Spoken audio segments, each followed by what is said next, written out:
Ada andil buat Richard Lee jadi pesakitan, asal-usul barang bukti dalam laporan Doktif kini dipersoalkan. Dokter kecantikan sekaligus pemilik jaringan bisnis perawatan kulit atau skincare, Richard Lee kini duduk di kursi pesakitan. Ia jadi terdakwa dalam perkara dugaan pelanggaran terhadap Undang-Undang (UU) tentang perlindungan konsumen usai dilaporkan oleh Samira Farahnas alias Doktif. Sidangnya kembali berlangsung di Pengadilan Negeri Tangerang pada Kamis, 23 Juli 2026.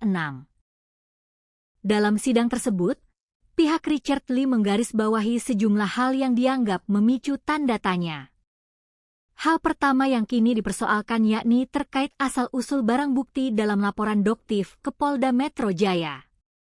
Richard mengatakan, berdasarkan fakta yang muncul di persidangan, produk tersebut disebut tidak dibeli melalui platform resmi miliknya. Saya dari persidangan tadi yang bisa saya simpulkan untuk yang pertama, pelapor tidak membeli di platform resmi, ujar Richard Lee usai sidang di PN Tangerang, dikutip dari tribunnews.com, Kamis, 23 Juli 2026. Poin kedua, Richard menilai persidangan juga belum menunjukkan adanya korban yang mengalami dampak medis akibat produk yang dipersoalkan. Yang kedua, tidak ada korban. Tadi kan semuanya bilang tidak ada korban satupun, ucapnya. Tidak ada korban secara medis, tidak ada luka, tidak ada yang sakit, tidak ada masalah apapun, lanjut Richard Lee. Sementara poin ketiga yang menjadi kesimpulan Richard adalah pihak pelapor dinilainya berasal dari bidang usaha yang sama dengannya. Karena itu, ia menganggap perkara tersebut tidak bisa dilepaskan dari unsur persaingan bisnis, bukan hanya urusan keselamatan konsumen. Yang ketiga, dilaporkan oleh sama-sama yang punya bisnis yang sama, bebernya. Jadi menurut saya sangat terang benderang sekali bahwa ini adalah persaingan bisnis.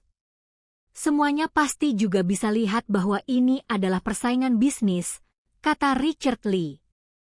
Di sisi lain, kuasa hukum Richard Lee, Faizal Hafiyat, mengatakan pihaknya melihat banyak fakta baru yang terungkap selama pemeriksaan saksi. Salah satunya terkait surat kuasa pelaporan yang menurutnya perlu dicermati, karena menurutnya kuasa itu untuk melaporkan korporasi bukan pribadi dari kliennya. Ya, yang hari ini kami temukan, banyak kebenaran formil yang baru dan terlihat.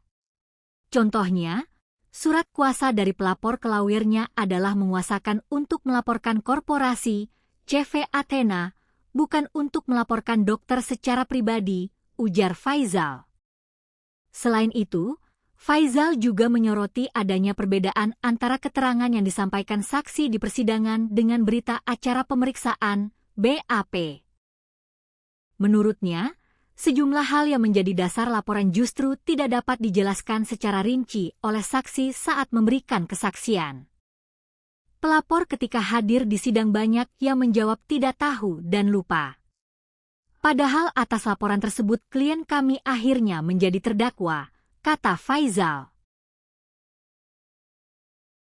Download Tribun X sekarang, menghadirkan lokal menjadi Indonesia.